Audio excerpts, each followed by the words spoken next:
talk about Ramban as a conservative figure, one who is essentially opposed to disclosing Kabbalistic truths through the medium of writing.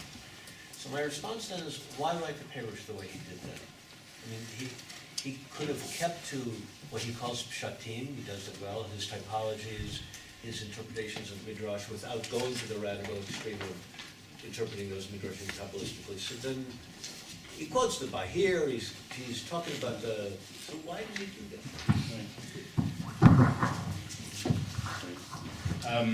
No, it's definitely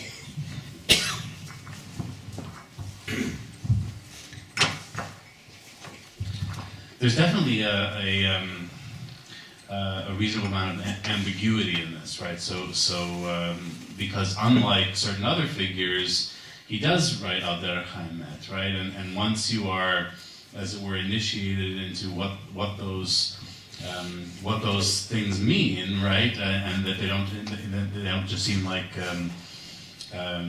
inexplicable gibberish or whatnot to pass over, then they become the written cues to bring one back into what one has theoretically learned orally, right? I think that's how we understand it. That he was in and he basically spells this out more or less, right? And there are some places where he's a little bit more explicit, like for example, I think we were referring to the beginning of Parashat Breshit, right, where he speaks a little bit more explicitly about the Sfirot and how they are Shoresh HaEmunah, right, and he's essentially rejecting Rashi's famous utilization of that midrash, or why did it start here and not the Chodesh Zalachem, etc. Right, so there he's saying that the belief in the Sfirot is actually, and Breshit is actually Shoresh HaEmunah. So there are moments like that for sure, but I think for the most part, when he goes al derech haemet, as it were, he's going al derech haemet, he's essentially speaking in code to those who wouldn't understand it if they hadn't received. His presumption is that you wouldn't really understand what he was talking about in written form unless you had received it in oral instruction beforehand. I think that's so. It's not that he's opposed to using the written form at all to communicate it, but for the Ramban, the written form is far more encoded and seemingly impenetrable than, let's say, some of the other writings might be. Right? I mean, Rabbi Ezra and Rabbi Ezriel are also deeply elusive and deeply enigmatic, but it's spelled out much more expansively. I think that's part of the shift. So in other words, in both cases, there retains a lot of that ambivalence, but it's important, yeah.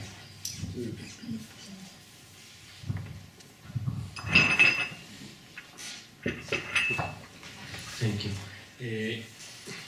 My question is again to you, Eitan. You keep using the term fiction, and you keep using the term artistic work when you refer to the Zohar. Now, maybe it's the literature student in me.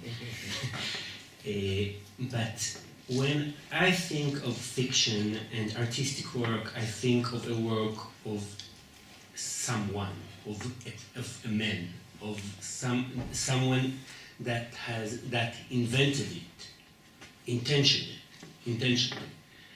And now the folklore student is speaking. It was never held as this, is it? What do you mean never held? If the Zohar is an invention of, I don't know, was it the law or the company, it's not the Zohar anymore, isn't it? It's something else. It's not the basis of the new Kabbalah. It's something which is completely, I don't know, like the Makama. This is fiction. Like the Torah. Or like the Torah. Is the Torah fiction? Held as fiction? So let me, I guess I'll take let me take the middle point last and the first point second. I think so. Just What'd you say? Not to obscure. Not to obscure it, not to obscure it. Speak elusively. So what I'm saying is that if the tree is upside down, so I think what you're saying is, if we're to characterize it as fiction, then doesn't that change its reception, right? And part of what I'm saying in the piece and the claim is that one of the remarkable things about the Zohar is that, I guess, like the Tanakh and like many other things in Jewish religious literature, it was passed off successfully as truth, right? It was received within the tradition almost immediately as the authentic work of Rabbi Shimon Bar Yochai and as a representation, an accurate memory or an accurate record, right, such that a good traditionalist reader would affirm that what is depicted in the narratives of the Zohar is the past as it truly was, right? Which makes the claim that it's fiction actually all the more fascinating, right? Because it's the fiction that is passed off as history, which essentially creates memory for the tradition out of the imagination of the medieval, right? So that when the traditional reader, centuries later or whatnot, or today, remembers, as it were, the reality of the Tannaitic period, they're thinking of Rabbi Shimon Bar Yochai and gang wandering around the Galil in quest of Kabbalistic secrets, right? So essentially, these figures have been reinserted into, right? Even if we say Rabbi Shimon Bar Yochai existed as right. But I think he would never use the term fiction. So they would certainly not, right? So this is my or our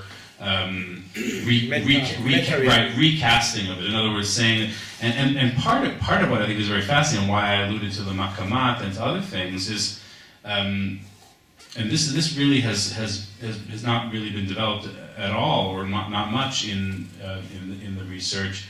Though I've had some interesting conversations with colleagues who study medieval makamat, right? Is that in many ways this project of the Zohar of constructing what is essentially a frame tale within which wisdom is conveyed, right? When you have figures who walk along essentially in disguise, right? And they're then discovered as bearers of great wisdom. So this is a motif, as folklorists would know, that appears quite commonly, especially in medieval narratives, and specifically in the prose fiction of the Makamat. Right? So among other correlations, one of the great authors of such a work, right, albeit along the lines of fable, was Yitzhak ibn Sahula, right, of Mishal HaKadmoni. And Yitzhak ibn Sahula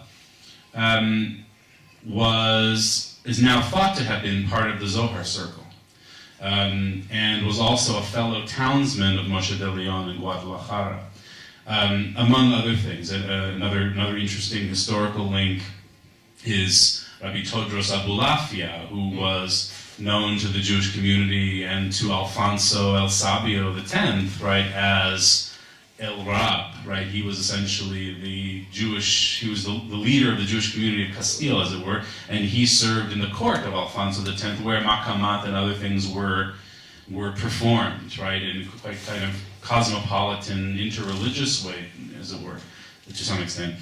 And some have speculated, starting with Yehuda Libes, that Todros Abulafia, who died in 1282, may very well have been the figure who was standing behind Rabbi Shimon Bar Yochai as the great master of secrets who dies in the narrative. Right? The death of Rabbi Shimon Bar Yochai is one of the great pinnacle moments of the Zoharic narrative, leaving aside its similarity to the story of Jesus wandering around the Galilee. Don't leave aside. Yeah. Don't leave aside. It's central. No, it's major for sure. Yeah, but it's secondary to this particular. But absolutely. I think I forgot about your first point. Michael, just one quick One quick question for Eitan, and then perhaps a question that I might address to Eitan and Eli, and perhaps reaching back to Robbie as well. So here's the quick question for Eitan. When you talk about literature, there's a sense in which we know what literature is. In medieval Spain, don't we? And wouldn't it be the sort of thing that Todos Abulafia had done? In other words, poetry. Because you did speak of poetry, and I'm wondering about the connection between things that we, or excuse me, they might recognize as literature and poetry, and things that we can also look back and say, you know, that is poetic, or that's poetry, and the like. So I'm interested in that genre, and I hope I can connect it to the next question, which is a very simple question that I always like to ask, and in this case, I really don't know the answer, would like from you, which is, what did you do with these books when you had them in your hands? What did you do with the Zohar when, after considerable expense, I presume, you bought the thing? Yeah, no, I mean, you know, whatever, the earliest readers, whatever. What did they actually do? Did they, you know, gather their circle around and read it to them with some, you know, sort of, you know, comments? Did they, you know, memorize it and incorporate it into sermons or speeches? What did you do with a Rashi? You know what I mean? Did you actually just kind of sit and shul while, you know, during whatever, you know, Musaf or something like Chazarat HaShatz? I'm serious about that. And I think perhaps there's a little more documentary evidence for Hasidim. But this is a question that I would love to know about from each of you. So. Should I start with the poetry question? Or Yeah. If you don't mind. Sure. Yeah. Is that? We have 3 minutes. Okay, all right. I'll do 45 seconds on this one. I guess just briefly. I mean, I think that you're. Right, we spoke about the correlation to prose, right, or to Makamat, which is essentially is a kind of poetry itself, right? It's kind of rhymed prose fiction. But what definitely sparked in my mind, as it were, when you were speaking, is that, and I alluded to this certainly in the paper, is that one of the remarkable features of the Zohar, in addition to its frame tale storytelling brilliance, really is the thing that captured the hearts and the imagination of readers, right? And this also relates to your question of reception, which is its lyricism and its music, right?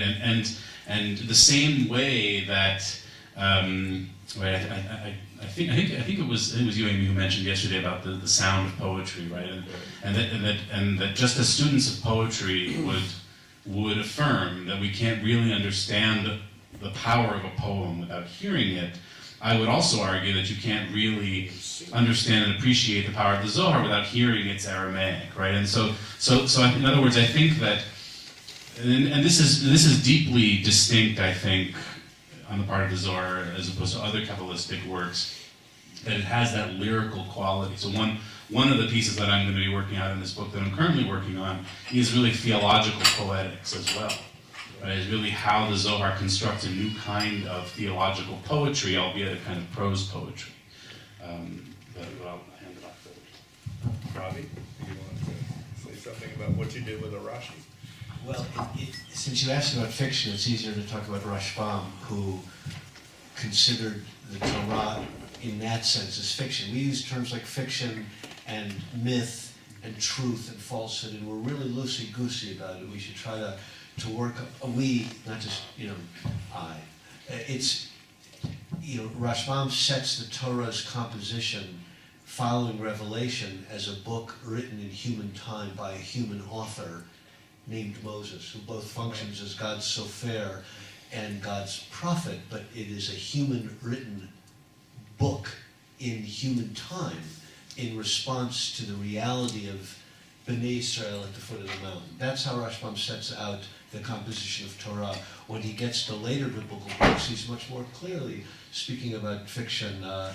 He compares the Song of Songs to the work of the jongleur in medieval France, telling a love story with a distinct, by the way, written by a woman, a distinct beginning, middle, and end, with a denouement and tragedy and etc.